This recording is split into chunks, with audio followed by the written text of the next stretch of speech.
All right, class, here we go with the Southeast Asians and Pacific Islanders.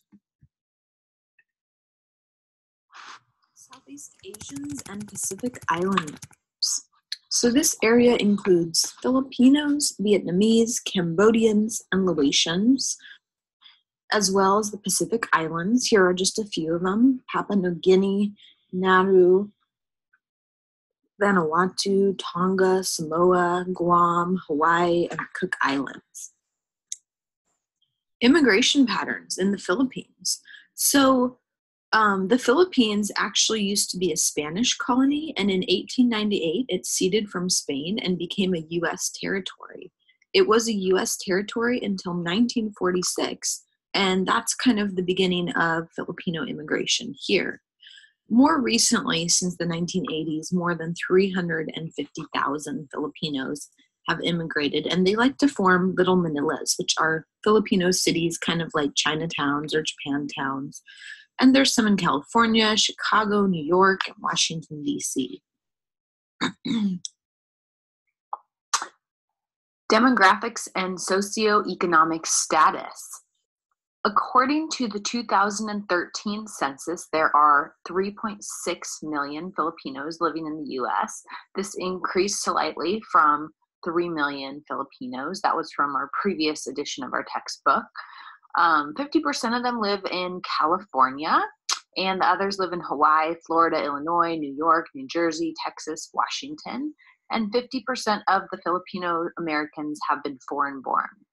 They have higher citizenship rates than other Asian groups, higher educational attainment.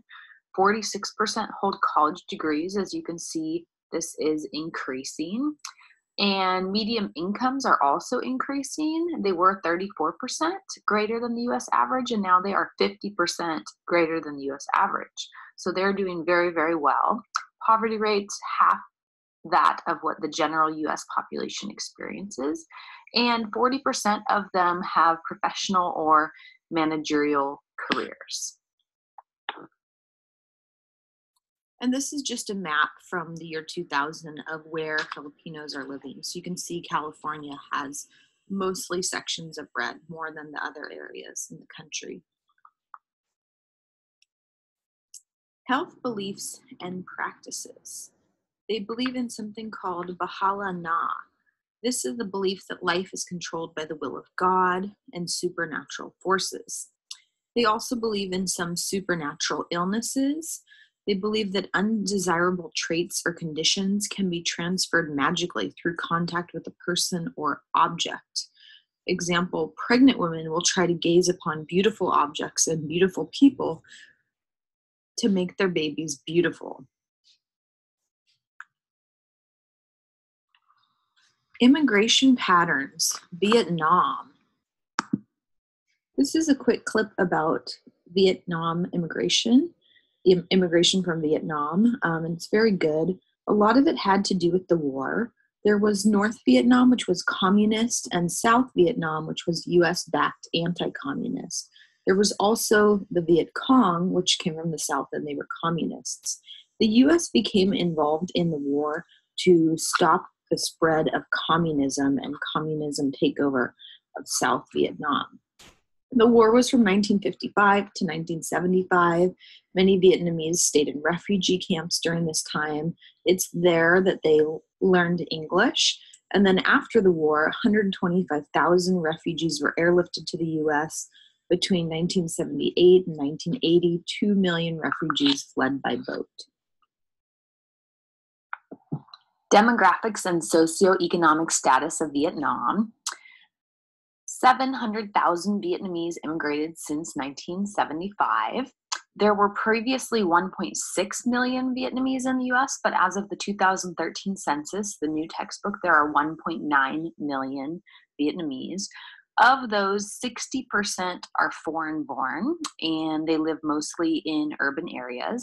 They try to assimilate to American culture. Some of the things they do may include changing their names.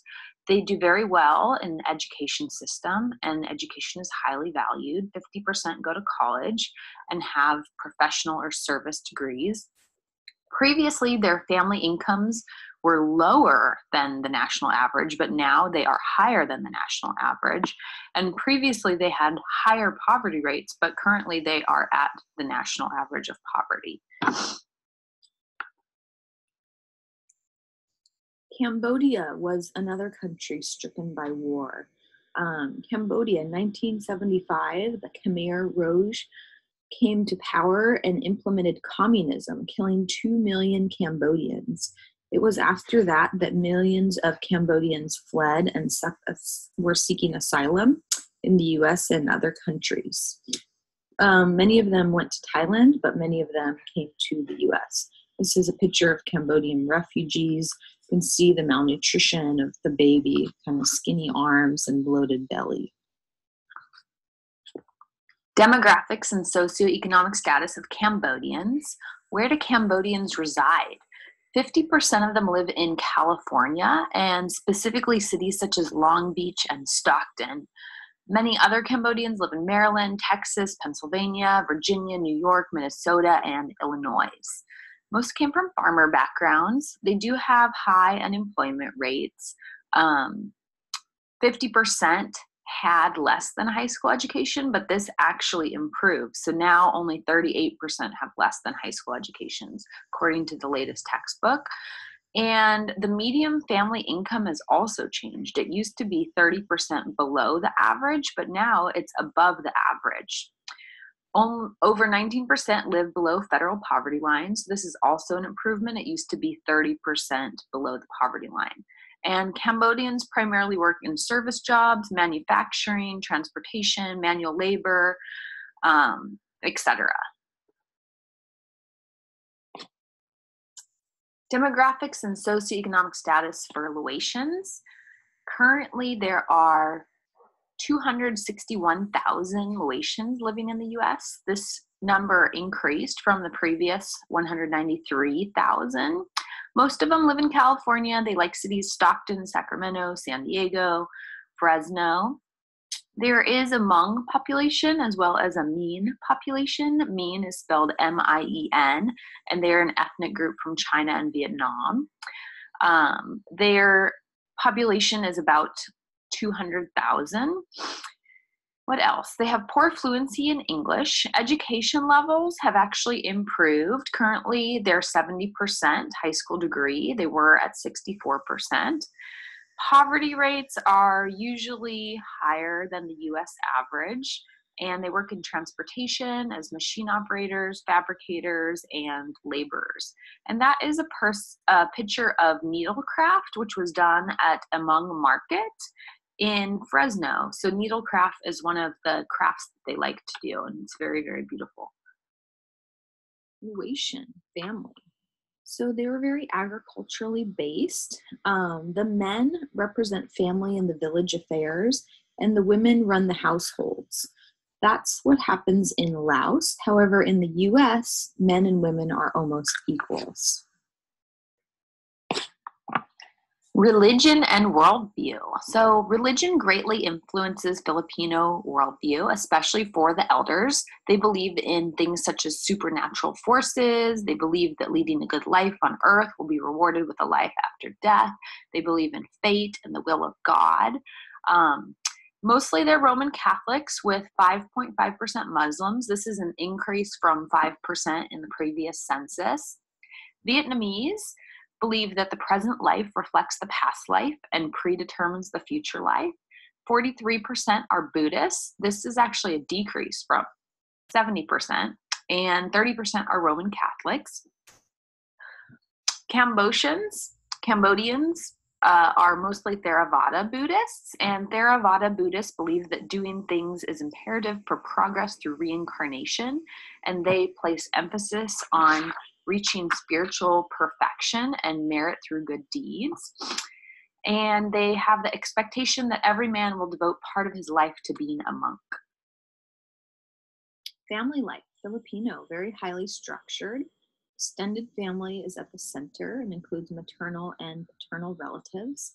They have a system of compadrazgo, and this means co-parent or co-father relationship, because the parent or the godparent of the child may help raise them. Once baptized, a godparent shares the role of parenting with family members. In Vietnam, they try to fit in with American norms. Usually the father is the head of the household, but this patriarchy is diminishing a little bit. And then Cambodia, they have a bilateral kinship, which means there are paternal and maternal roles. Health beliefs and patterns. Health is maintained through balance, natural and spiritual elements. They believe in heating. Protection is asking a spirit to protect you. Flushing. They believe you can flush out or dilute a toxin or something bad from your body. And they have many herbalists, healers, midwives, masseurs, shamans, etc. Vietnam health practices. They believe health is related to personal destiny. They do have something called physiognomy, and this is the assessment of one's character or personality based on their physical appearance. And it comes from Greek theory, and so they think they can look at you, like in these pictures, and they can say, oh, your eye is this certain shape, you must be this kind of person or that kind of person.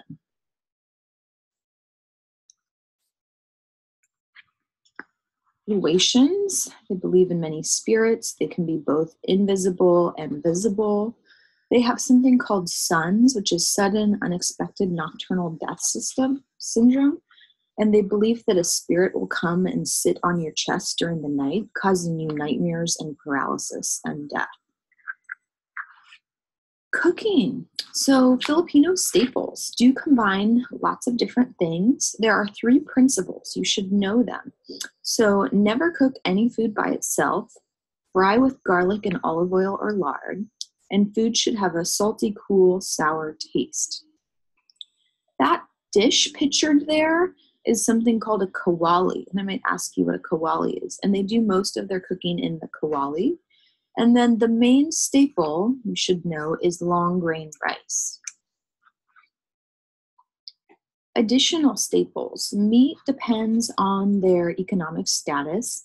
Goulet is a type of fried fish that they sometimes eat. This is a movie about how to make puchero. And other things that are popular, lechon. You have seen the lechon in other cultures. So the lechon is that pig. It's the roasted pig. And it's often used at special occasions. Regional variations. Filipino. So 4 cooking styles. They depend on the region. Luzon is a specialty dish, and they call it relingon manok. And relingon manok is pictured there. It's a deboned chicken stuffed with sausage, vegetable, ground pork, raisins, spices, and topped with tangy sauce, also stuffed with an egg. Bicolandia has Malaysian and Polynesian influences. They do a lot of spicy foods with coconut and cream. The Viscayan Islands are well known for seafood and desserts from sugar cane. And then the Mindanao region is a Muslim region that has a lot of Malaysian influence, and they do not eat very much pork at all. Staples, Vietnam, Cambodia, and Laos. So many external influences. Chinese brought long grain rice, soy, stir frying, hot pots. French brought pâtés, breads, asparagus, potatoes, pastries. Indian and Malaysian brought curries and coconuts. Seafood. So the primary protein is seafood. I may ask you about this. And they usually preserve their seafood with salting, drying, and fermented sauce. More staples. Soy is very important, and it's chosen over dairy products. They do a lot of cooking of vegetables. They stir fry them, they stew them, they eat them raw or pickled. They use many spices such as basil and coriander. They like tropical fruits. There's the picture of the durian fruit pictured, and it has a very strong odor. The odor is so strong, the fruit has actually been banished from certain hotels and public transportation. Regional variations. Northern Vietnam. Let me ask you about these. Northern Vietnam is known for soups and has a Chinese influence. Central Vietnam is known for its sophisticated gastronomy presentation. So that's a picture of a dish from Central Vietnam, and it's a shrimp pate grilled on sugarcane with spicy pork sausage, sweet soup, and noodles. So Central Vietnam is all about presentation. And Southern Vietnam is a lot simpler fare. Regional variations continued. So Cambodian Khmer talks about the spices that they like to use. And then in Laos, they cook with lots of different types of animals. So you can see seahorses and little lizards pictured here. They also cook with snakes, grasshoppers, quail, duck, squirrel. Daily patterns. I may ask you about this. So Filipinos, 3 meals a day, 2 snacks. Breakfast, they often have a sweet cheesy roll. That roll is pictured there. It's called ensaymada. Lunch and dinner are similar.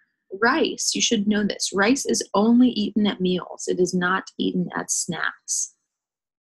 And then Vietnam and other Southeast Asian countries, usually 2 to 3 meals per day. Etiquette. Who is served first? The oldest male is served first. You cannot begin eating until they have begun eating. They often use lazy Susan.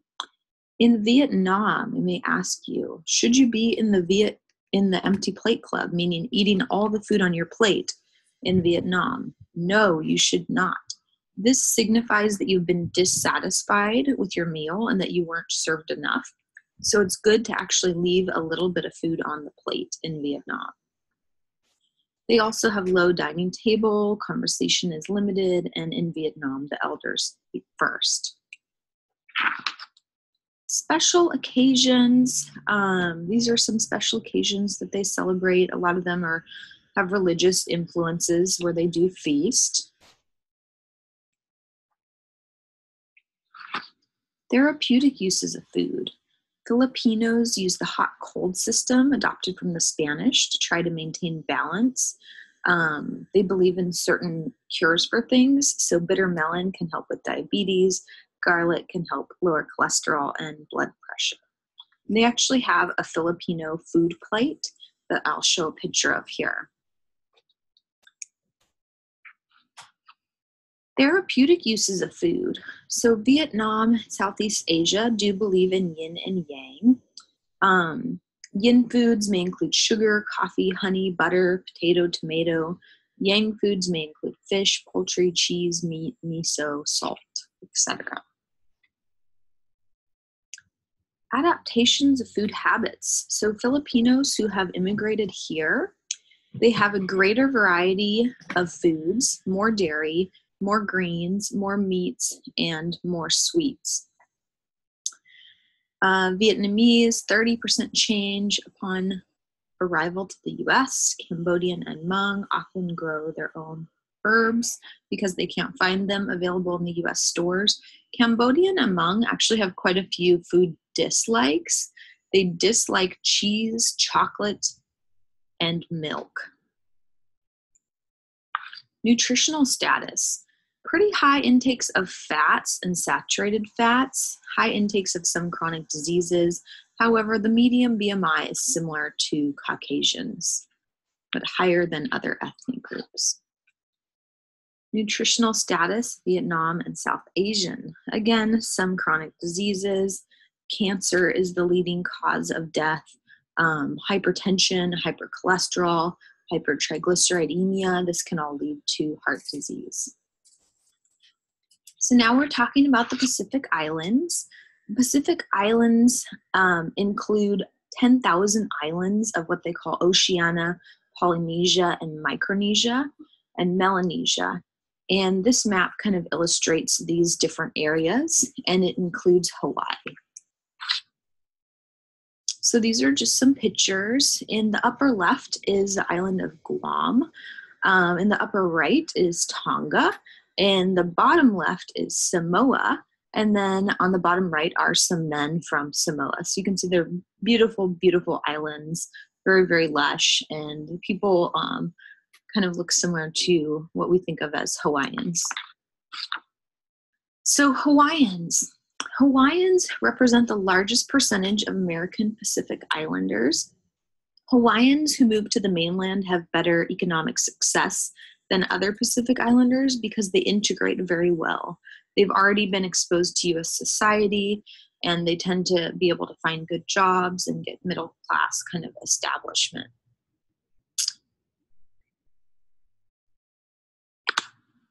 Guamanians. So in the previous textbook, we had 76,000 residing in the U.S. Current textbook has 63,000. 50% have attended college. Graduation from high school, 22% have not graduated from high school. Guamanians live in Hawaii, California, Washington, D.C., and they've actually faced a lot of discrimination and economic hardships. Their median income is above the U.S. average, and 25% work professionally. Tongans, you see some statistics on Tongans there. Good thing with Tongans is their high school graduation has actually been improving. It used to be 35% who had not graduated. Currently, it's 19%. Another interesting thing about Tongans is many Tongans are Mormons, and they actually immigrated with help from the Mormon church and formed Mormon Tongan communities in the islands, obviously, and then San Francisco, Los Angeles, Dallas, and Salt Lake. And those are pictures of some Tongan girls in traditional dress. Worldview. Worldview was often determined by the missionary group that came to the island, the Pacific Island. So here's just a few of them listed. In Hawaii, Shintoism, this is an ancient religion that came from Japan, belief in spiritual powers. And then in Samoa, Anglican, comes from the Church of England, the Bible and traditions of a Apostolic church, and it's just one branch of Western Christianity. Worldview. Hawaiian men and women are separated by something called kapu. This kind of talks about the gender roles. And then health beliefs and practices. So the introduction of many non-native faiths has caused loss of some traditional practices. However, some are still utilized. Hawaiians believe in lokahi, and lokahi is a harmony between nature, the gods, and the individuals. And Samoans believe in balance through diet, cleanliness, and harmony. Food habits. Starchy vegetables. I may have you guys name a starchy vegetable. They have taro, breadfruit, cassava, and yams. They eat a lot of seaweed. They cook greens in a lau. So lau is a food that's wrapped in taro leaves and cooked inside the leaves via steaming for hours. So that's pictured. On the far right is a picture of the taro root, and on the left is a picture of the taro plant. Fish and seafood are eaten a lot, and I do have a quick clip about traditional Hawaiian foods. Food habits and staples. Pork. They eat a lot of pork. Traditionally, it's cooked in a pit with layers of banana leaves or palm fronds, breadfruit, and yams. They also eat chicken and eggs, fruits and nuts. Lychees are small fruit that's red on the outside, kind of slimy white flesh, and the jackfruit is pictured right there. Daily patterns, 2 to 3 meals per day. Evening supper is usually the largest. Interesting things in Samoa, when you leave somebody's house, they will give you a food box. It's a large box of food for each guest, and you can take it home and eat it later. It's kind of like a doggy bag or a to-go box. Special occasions. Hawaiians have luau's. Luau's are held for weddings, childbirths, completions of canoe, etc. And usually they'll cook an entire pig at a luau. Guam celebrate Liberation Day, which talks about the Battle of Guam and the American capture of the Japanese held in the island of Guam. And Tongans celebrate their king's birthday. Role of food. Sharing is very important, and gender roles are very important. At 9 years old, children are taught to fish, cook, or store foods. Foods are often given as gifts, and botanicals are often used as cures. They'll use pepper plant to make kava, and kava will be given to teething infants. They'll use turmeric to cure cancer. And then on the right, pictured is a breadfruit, and they'll use the breadfruit for high blood pressure and high blood sugar. Adaptations of food. They do eat many Eastern and Western foods. They do rely on a lot of imported foods, so things like canned meats, mayonnaise, cooking oil, breakfast cereals. Guamians prefer fried foods and sweetened beverages, and Samoans who have immigrated to Hawaii do eat a greater variety of foods. This is a picture of a typical Samoan food plate. Nutritional status. Deficiencies are very uncommon due to high-calorie diet. However, heart disease is the leading cause of death because they have so much saturated fats in their diet. And this is a picture of Spam, and they love eating Spam. Nutritional status continued. Lots and lots of obesity and overweight. In Hawaii, 75% of men and 80% of women are overweight or obese. In inclusion, talked about Pacific Islands, Vietnam, Laos, Cambodia, and Guam. All right. Thank you, guys. I will see you next time.